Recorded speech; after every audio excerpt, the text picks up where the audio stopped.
નમસ્કાર મિત્રો, જો તમે પણ સુરતથી ગોવા જવાનો પ્લાન બનાવી રહ્યા છો તો આજના વિડીયોમાં હું તમને સુરતથી ગોવા માટે ચાલતી એવી બધી ટ્રેનોની સંપૂર્ણ માહિતી આપી દઈશ. અને આપણે એ પણ જાણીશું કે જો તમે ગોવા ફરવા આવો છો તો આપણે ગોવામાં ક્યાં રોકાવું જોઈએ, સાઉથ ગોવા કે નોર્થ ગોવા, અને ગોવામાં આપણે કયા કયા બીચ ફરવું જોઈએ, અને ત્યાં ફરવાનું આપણું સાધન શું હશે, આપણે ગોવા ફરવા ક્યારે આવવું જોઈએ જેથી ગોવામાં આપણને વધારે ભીડ જોવા ન મળે, અને ગોવામાં આવેલી એવી સ્પોર્ટ એક્ટિવિટીઝ, ક્લબ અને ફૂડ, એ બધી જ બાબતોનું આજે આપણે વિસ્તારપૂર્વક વર્ણન કરીશું. એટલે અમારો આ વિડીયો તમે શરૂ કરીને એન્ડ સુધી એકવાર જરૂર જોજો. અને વિડીયો પૂરો જોયા પછી જો તમારે કોઈ પ્રશ્ન હોય તો નીચે મને કોમેન્ટ બોક્સમાં જરૂરથી પૂછજો, હું એનો આન્સર તમને જરૂરથી આપીશ. અને વિડીયોને શરૂ કરતા પહેલા, અને જો તમે હજી સુધી અમારા આ વિડીયોને એક લાઈક નથી કર્યું તો જલ્દી તમારા આ વિડીયોને એક લાઈક કરીને નીચેથી ચેનલને સબસ્ક્રાઇબ કરી દો. અને વાત કરું ગોવા આવવાની, તો તમે અહીંયા ગોવા સુરતથી એ ટ્રેનના માધ્યમથી સરળતાથી એ ગોવા આવી શકશો. એમ તો ગોવામાં અહીંયા ટોટલ બે રેલવે સ્ટેશન અહીંયા આવેલા છે.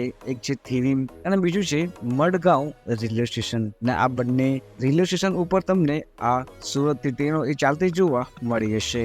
જો તમારે નોર્થ ગોવા ફરવું હોય તો તમે અહીંયા આ થિરીમ આવી શકો છો, અને જો તમારે સાઉથ ગોવા ફરવું હોય તો તમે અહીંયા મડગાંવ આ રેલવે સ્ટેશન અહીંયા આવી શકશો. એમ તો અહીંયા બીજું પણ રેલવે સ્ટેશન અહીંયા આવેલું છે, જે છે Vasco da Gama railway station. પરંતુ અહીંયા ઘણી ઓછી ટ્રેન એ આવતી જોવા તમને મળતી હોય છે. જો તમે સુરતથી આવો છો તો તમને સુરતથી એ થિરીમ અને મડગાંવ માટે અહીંયા તમને એ ટ્રેનો ચાલતી જોવા મળી જશે.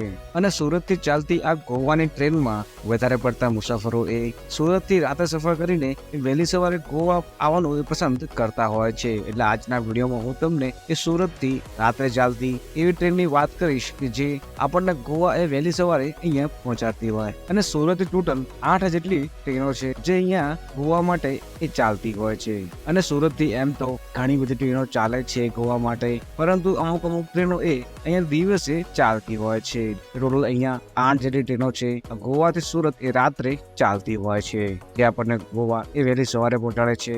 જેમાં વાત કરું પહેલી ટ્રેનની, તો આ ટ્રેનનું નામ એ ત્રિવેન્દ્રમ રાજધાની એક્સપ્રેસ રહેતું હોય છે. અને આ ટ્રેનનો નંબર એ 12,432 અહીંયા રહેતો હોય છે, એટલે કે 12432 રહેતો હોય છે. અને આ ટ્રેન અહીંયા ખાલી અઠવાડિયામાં 3 દિવસ ચાલે છે, એ પણ રવિવાર, મંગળવાર અને બુધવારે. અને જો તમે આ ટ્રેનમાં સફર કરીને એ સુરતથી ગોવા આવો છો તો આ ટ્રેન એ સુરતથી આ સાંજે 7:17 ચાલે છે, એ ટોટલ 13 કલાક અને 18 મિનિટ પછી આપણને એ મડગાંવ રેલવે સ્ટેશન એ સવારે 8:35 જ પહોંચાડતી હોય છે. અને વાત કરું આ ટ્રેનમાં ટોટલ કોચિસ ની, તો તમને આ ટ્રેનમાં એ 3 પ્રકારના કોચિસ જોવા મળતા હોય છે, જેમાં first star AC, 2 star AC, 3 star AC જેવા તમને અહીંયા આ 3 જ કોચ જોવા મળતા હોય છે. જો તમે આ ટ્રેન પસંદ કરી શકો છો, કેમ કે આ ટ્રેન આપણને વહેલી સવારે એ 8:35 જ એ મડગાંવ પહોંચાડતી હોય છે. અને વાત કરું બીજી ટ્રેનની, તો આ ટ્રેનનું નામ એ ઓખા એર્નાકુલમ એક્સપ્રેસ રહેતું હોય છે.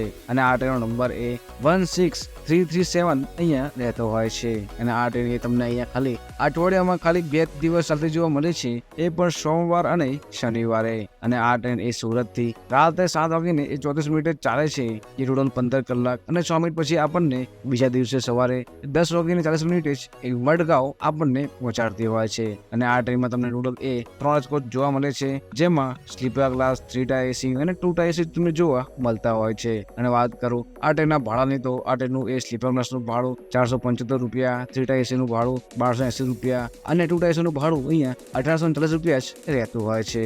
અને આ ભાડું એ તમારું સુરતથી એ મડગાંવનું અહીંયા રહેતું હોય છે. અને વાત કરું ત્રીજી ટ્રેનની, તો આ ટ્રેનનું નામ એ નિઝામુદ્દીન ત્રિવેન્દ્રમ એક્સપ્રેસ રહેતું હોય છે.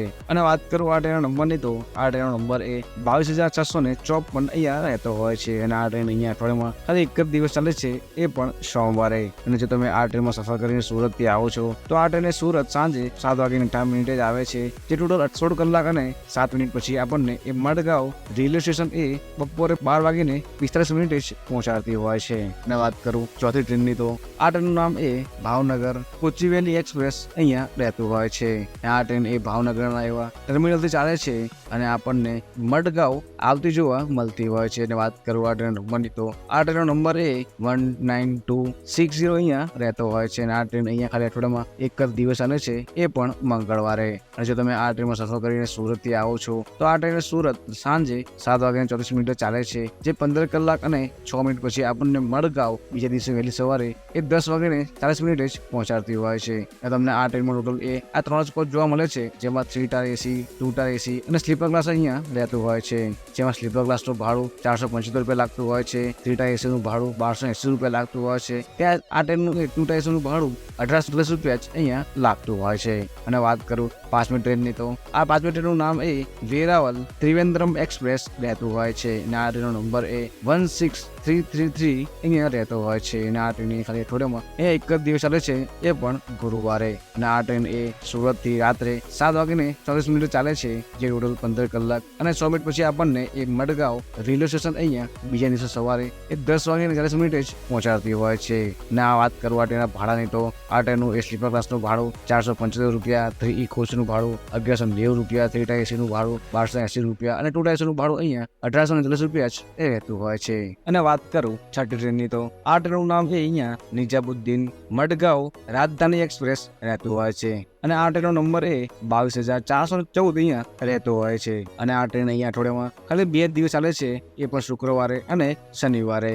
અને જો તમે આ ટ્રેનમાં સુરતથી સફર કરીને આવો છો તો આ ટ્રેન સુરત સાંજે 7:17 આવે છે, એ ટોટલ 13 કલાક અને 18 મિનિટ પછી આપણને મડગાંવ બીજા દિવસે વહેલી સવારે 8:35 જ પહોંચાડતી હોય છે. અને આ ટ્રેનમાં તમને ટોટલ એ 3 કોચ જોવા મળે છે, જેમાં 3 ટાયર, 2 ટાયર અને ફર્સ્ટ ટાયર તમને જોવા મળતું હોય છે. જેમાં 3 ટાયર એસીનું ભાડું 1968 રૂપિયા લાગે છે, ત્યાં 2 ટાયર એસીનું ભાડું 2437 રૂપિયા લાગે છે. અને ત્યાં આ ટ્રેનનું ફર્સ્ટ એસીનું ભાડું એ 4030 રૂપિયા જ રહેતું હોય છે. અને વાત કરું 7મી ટ્રેનની તો આ ટ્રેનનું નામ એ ગાંધીધામ નાગરકોઇલ એક્સપ્રેસ રહેતું હોય છે. અને વાત કરું આ ટ્રેનના નંબરની તો આ ટ્રેનનો નંબર એ 16335 અહીંયા રહેતો હોય છે. અને આ ટ્રેન તમને અહીંયા ખાલી અઠવાડિયામાં એક જ દિવસ ચાલતી જોવા મળે છે, એ પણ શુક્રવારે. અને આ ટ્રેન એ શુક્રવારે સુરતથી ચાલે છે રાત્રે 7:34 એ ટોટલ 15 કલાક અને 6 મિનિટ પછી આપણને એ મડગાંવ રેલવે સ્ટેશન એ બીજા દિવસે વહેલી સવારે એ 10:40 જ પહોંચતી તમને જોવા મળતી હોય છે. અને આ ટ્રેનનું સ્લીપર ક્લાસનું ભાડું 475 રૂપિયા, 3 ટાયર એસીનું ભાડું 1280 રૂપિયા અને 2 ટાયર એસીનું ભાડું અહીંયા 1840 રૂપિયા જ એ લાગતું હોય છે.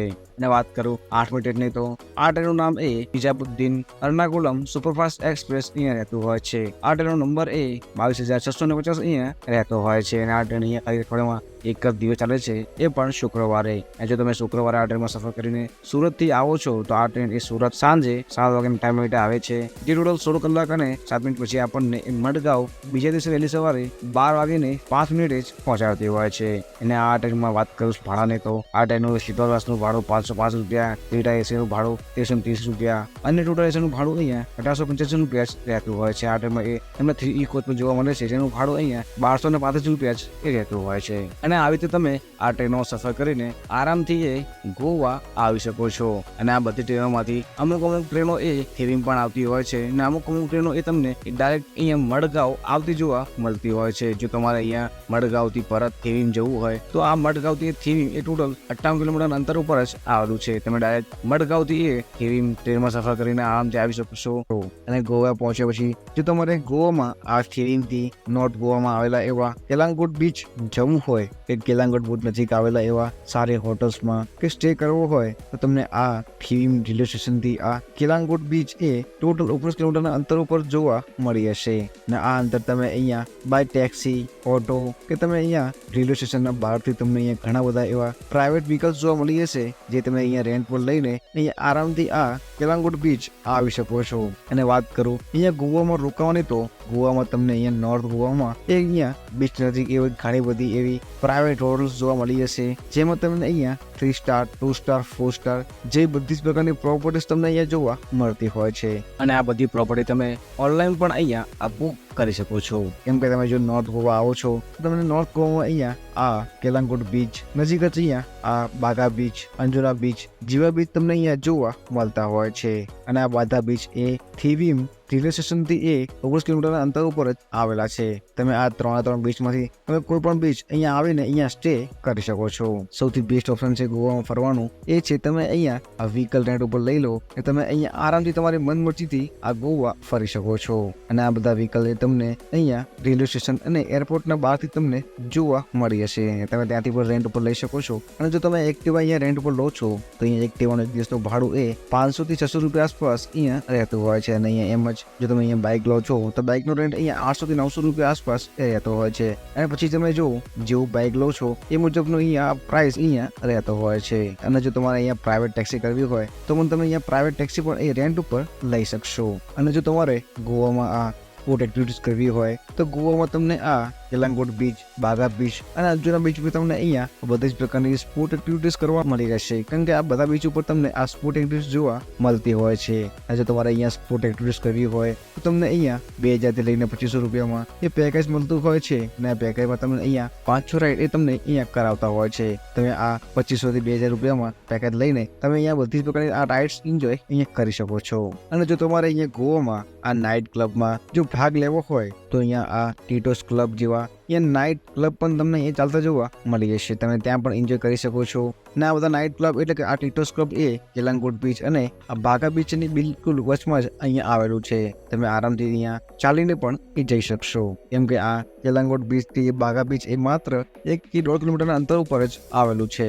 અને એમની વચ્ચે જ આવેલું છે આ ટીટોસ ક્લબ. તમે ત્યાં પણ અહીંયા આ નાઇટ એક્ટિવિટીઝનો ભાગ લઈ શકો છો. કેમ કે એની આ નાઇટ પાર્ટી એ ખૂબ જ સુંદર હોય છે. જો તમે ગોવા સિંગલ ફરવા આવી રહ્યા છો એટલે કે ફેમિલી વગર ફરવા આવો છો તમે આ ટીટોસ ક્લબ એ જોઈન કરી શકો છો. કેમ કે તમે અહીંયા ટીટોસ ક્લબમાં એ પાર્ટી, કસિનો જે બધી એક્ટિવિટીઝ તમે અહીંયા કરી શકો છો.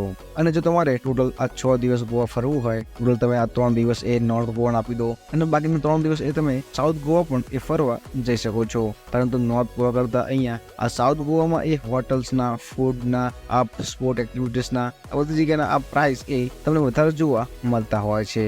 અને વાત કરું ગોવા ફરવાની એ સૌથી બેસ્ટ મંથની તો જો તમે અહીંયા નવેમ્બરથી લઈને ડિસેમ્બર સુધીમાં ગોવા આવો છો તો તમને અહીંયા ગોવામાં એક ઘણી બધી ક્રાઉડ અને ભીડ અહીંયા તમને જોવા મળતી હોય છે. કેમ કે ગોવામાં અહીંયા ડિસેમ્બરમાં અહીંયા ક્રિસમસના તહેવારના કારણે અહીંયા ભારે ભક્તોની અહીંયા ભીડ તમને જોવા મળતી હોય છે. અને જો તમારે આ ભીડમાં ફરવા ન જવું હોય તો તમે અહીંયા સપ્ટેમ્બરથી ઓક્ટોબર સુધીમાં અને ફેબ્રુઆરીથી માર્ચ સુધીમાં ફરવા આવી શકો છો. કેમ કે આ 4 મહિનાઓમાં એ અહીંયા ગોવામાં ભીડ તમને ઓછી જોવા મળતી હોય છે. અને જો તમે મે કે જૂનમાં અહીંયા ફરવા આવો છો તમને એ ગોવામાં એ પુષ્કળ ગરમી જોવા મળતી હોય છે એટલે તમને અહીંયા ગોવા ફરવાની મજા પણ નહીં આવે. અને વાત કરો ગોવામાં ફૂડની તો અને તમે ગોવામાં તમને એ સી ફૂડ અને વેજ ફૂડ એ બંને ફૂડ તમને જોવા મળતા હોય છે. અને આ બંને થાળીની પ્રાઇસ એ સિઝન મુજબ એ ચેન્જ થતા રહેતા હોય છે. અને તમને અહીંયા આ વેજ અને નોનવેજ થાળી એ 150 રૂપિયાથી લઈને એ 300 રૂપિયા વચ્ચે આસપાસ એ મળતી હોય છે. તમે અહીંયા એ ભરપેટ ભોજન પણ કરી શકશો. અને આવી રીતે તમે આખું આ ગોવા એ કમ્પ્લીટ અહીંયા ફરી શકો છો. જો તમને અમારો આ વિડીયો થોડો પણ યુઝફુલ લાગ્યો હોય તો અમારા આ વિડીયોને નીચેથી એક લાઇક કરીને ચેનલને સબસ્ક્રાઈબ કરવાનું ના ભૂલતા. અને અમારો આ વિડીયો તમારા એ મિત્રને શેર કરી દો જેની જોડે તમે આ ગોવા જવાનો પ્લાન બનાવી રહ્યા છો.